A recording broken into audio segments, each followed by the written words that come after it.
Okay, I guess I'll start off with the first question. This is kind of a complicated one. Lala, in your bio, you mentioned self-actualization through colloquial metamorphism and the introspective conversation on the ever-shifting cultures of both self and space. Kaleipumehana, you say that you find refuge in words, movement, and film. And Alejnadra, you say that your platform is revolutionary storytelling about QTIPOC characters saving the world. I definitely see these themes at play in you. Could you expand upon these themes and explain how they inform your short film? Yes. So with colloquial metamorphism, the colloquial aspect is about being casual, metamorphism, change.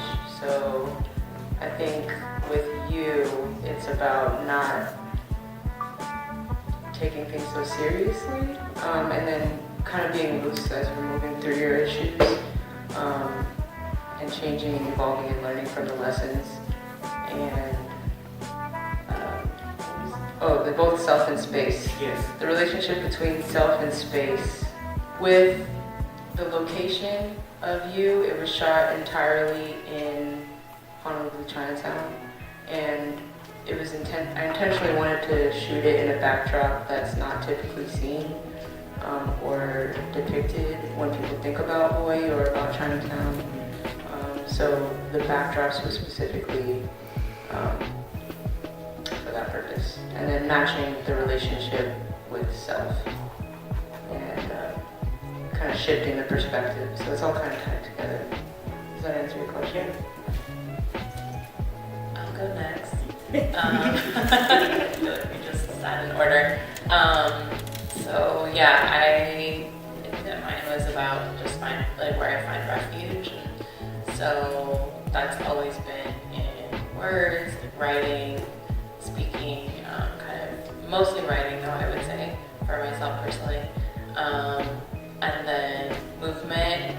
So I think it's totally meant to be that you're screened with these other films that are a lot about movement, especially QWOC. Like that was so inspiring. So I'm a dancer. I have been in and out of my life, and so it's another way that I kind of express myself. And so for you, actually, Alejnadra and I were kind of also like choreographing their movement and things like that, and just kind of. Yeah, it was awkward. And so we would kind of be like, do this, or we would move together and kind of show them. And so I guess I say movement instead of dance because I think that some people think dance is like this one kind of thing, but I think we can express ourselves a lot in different forms of movement.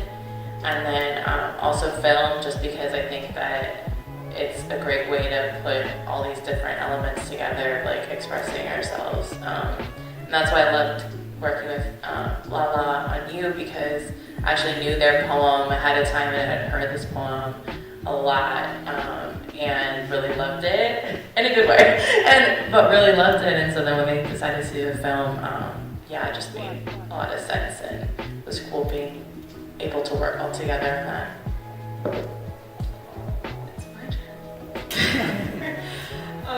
I read a lot about revolutionary QTipoc characters because we don't see them on TV, in movies, anywhere really, except for our own daily lives. We all see the super heroic acts of each other on a daily basis, and I think it's important for us to be writing about that and making film about that, and making media about that, so that we can better understand each other and be more inclusive.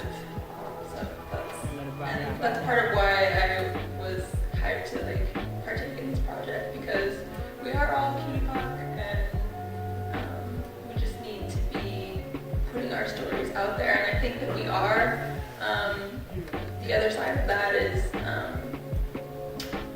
getting in front of bigger audiences and getting the funding that we need, and getting them from allied sources and not having it be hijacked and exploited by sources that don't really care about the future of our community. Anyone, any questions in the audience? Yeah. What has the reaction been when it comes to these kinds of productions, whether it be through trying to get funding or through showing it at places like this? Because I know that a lot of the times we do highlight the male, we do highlight a male or white or cisgender or more the LGBT version of sort of these narratives. And oftentimes anything outside of the LGBT gets ignored, anything that's not strictly like white or male or cisgender gets ignored. So what has the reaction been when you are focusing on your trans, intersex people of color? You mean the reaction from like the general public, or General public, or when you're getting funding as well, because I know that's also a huge issue. We didn't have funding, so there was no budget. That's what I was going to say. Yeah, right there. We just did it. There's oftentimes no funding, so I think even talking about shakedown and of the contingency, which is we throw this party and it's for QTipoc folks here on Oahu, and yeah, it often just comes down to doing what we feel passionate about that needs to exist. I've always been really that's one of my biggest beliefs, is that if you don't see yourself reflected, or if you don't like something, then you need to be doing something about creating the world that you want to see. So I think like the pros outweigh the cons in that sense.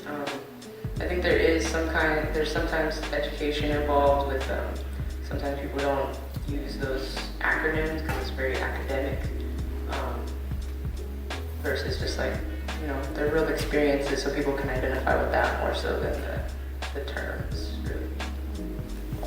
I think sometimes it's hard in Hawaiʻi because we tend to think of our community as just being very mixed, and like it's good, we're all one.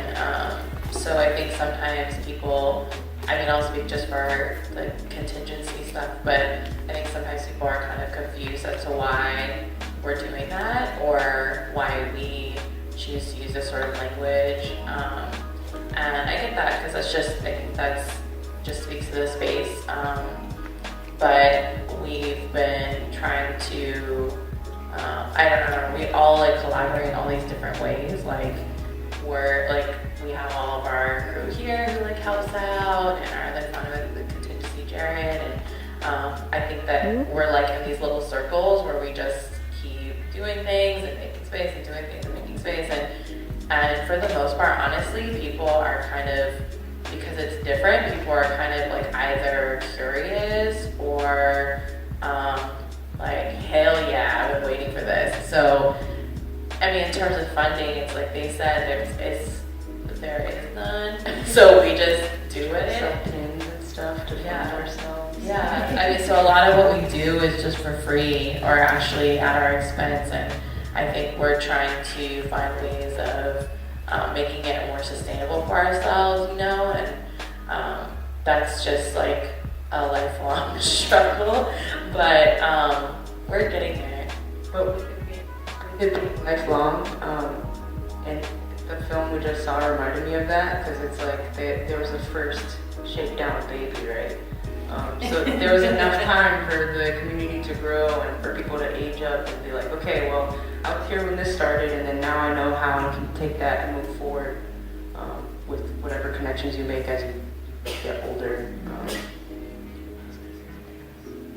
But yeah, the response too. Most of the time when you see yourself reflected, and that's why I feel like it is important, that's something that I do want to spend my time doing, because when you do see yourself reflected, it feels really, really good.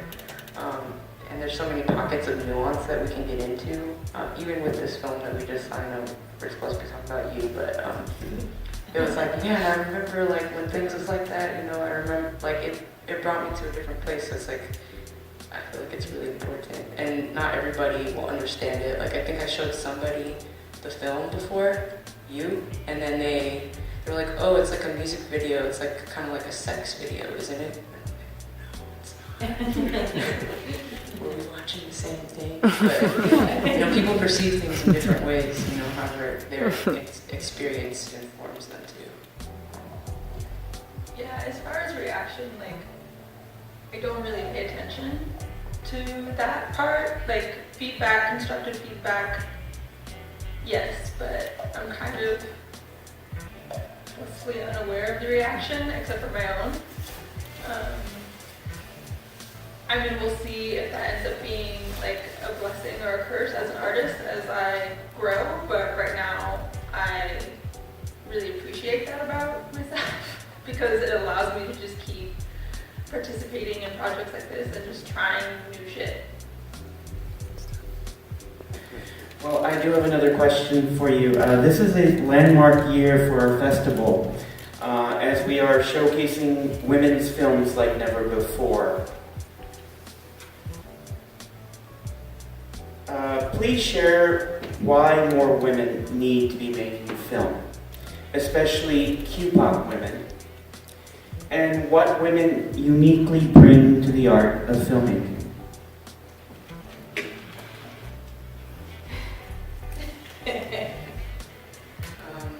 I think that it's important because we need to bring our perspectives to the table. And I don't want to generalize a bunch of people, but I feel like there's a lot of queer women of color who are doing very healing work. Not to say that male bodies of color aren't doing the same thing, but like you just said, there's a lot more representation for male bodies. And so I think the more that our stories are out, the better it'll be.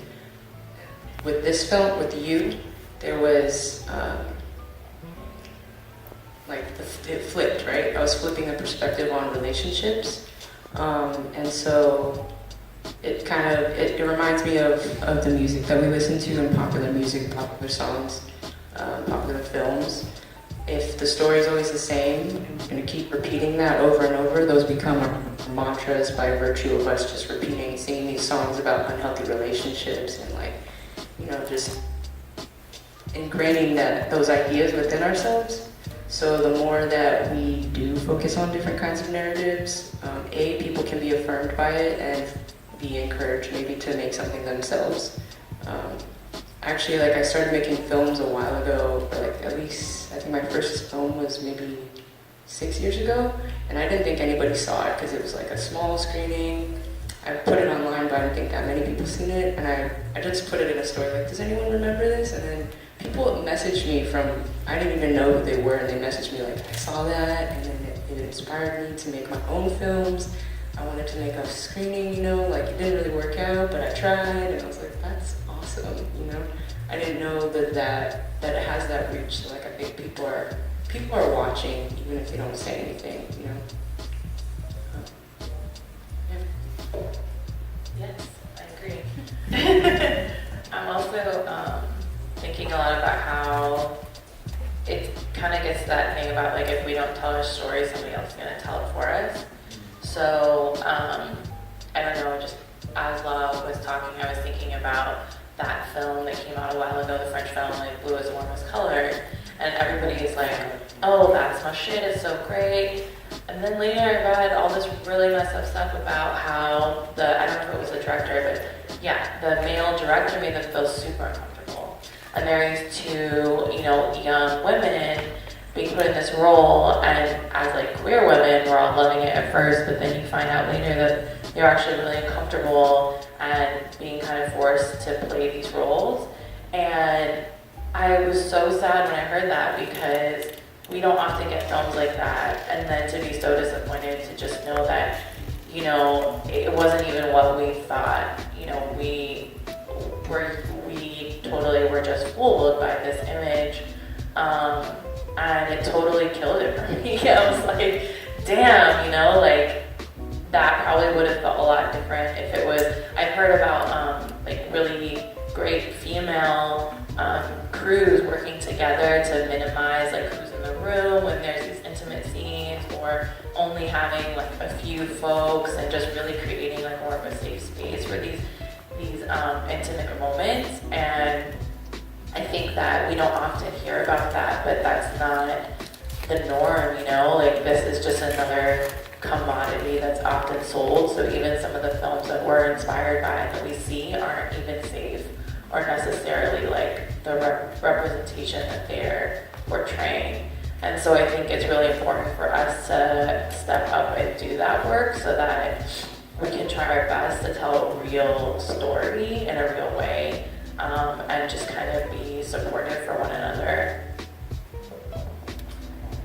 I think it's important and really desperately needed to have more women and just female-bodied perspectives in media in general, because, you know, we are largely the purveyors of culture everywhere, in every culture.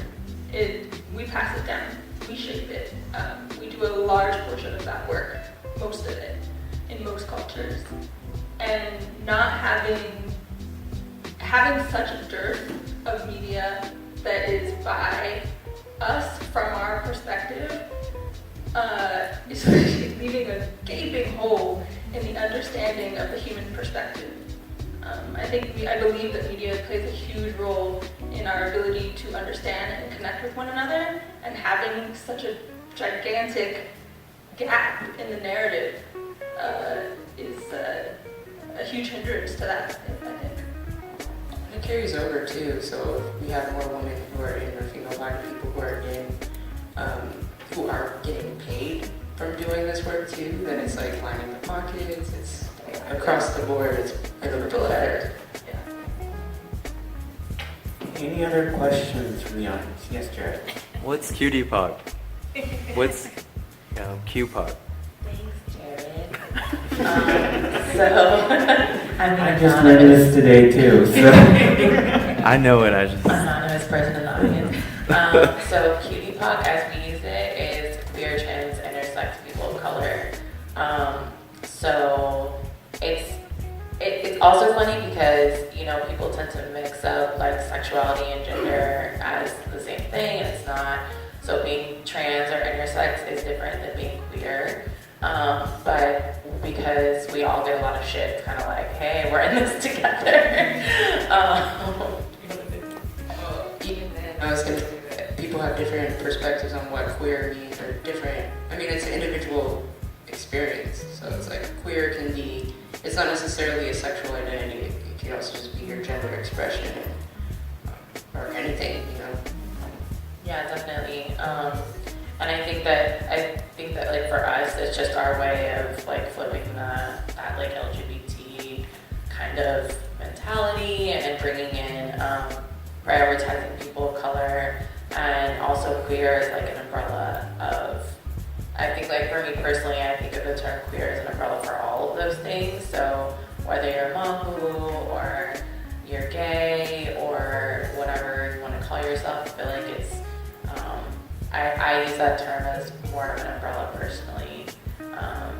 But yeah, there's a lot of different acronyms. That's just the one that I think that's resonated mostly for me and then for our friends and for the contingency and the party that we throw.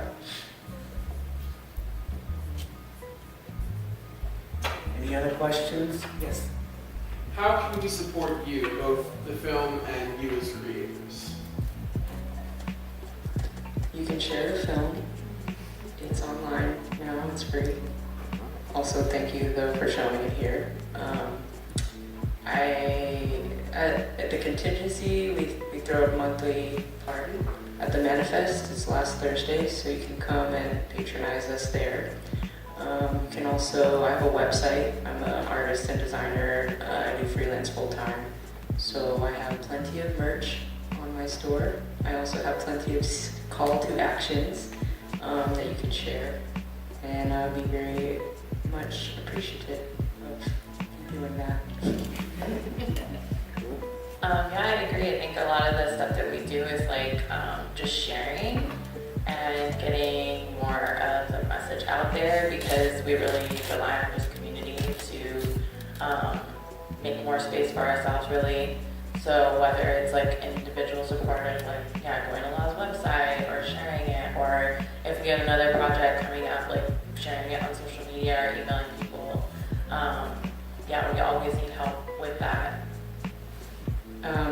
actually would really love if you helped me get this call for artists out. I'm creating a show for Honolulu Pride. It's going to be the first art show that's centering QTPOC folks here. So if you could help spread word, that would be amazing. You can find it on my Instagram, which is open with 9 eyes at the end. Openi. Thanks. I think too, it's like about connections and relationships. So, like, I don't know if this is answering your question specifically, but I guess one thing is like through whether it's like connecting us to someone else or like back to like the idea of sharing like this film and different things we're doing, because we've been to the Rainbow Film Festival now for like a couple years, you know, and then Lala was like, I want to get a film in there, like let's do this, and then let's like, do you guys want to come work on this with me? And it's pretty cool to just go from like some random friends hanging out to like now we're on this stage together. And like and we got to like help Lala with this cool film, and I think that a lot of that's just like building relationship, you know, and making connections, whether that's like just ourselves or like other people introducing us or We were talking about that the other day too, how there's value in just creating connections and sharing information with each other. Especially, you know, everything's accessible on the internet, but it also gets really bogged down a lot where people are just like scrolling. So if you have a conversation with somebody, it has more of an impact, and then it also builds community, which is what the goal is always.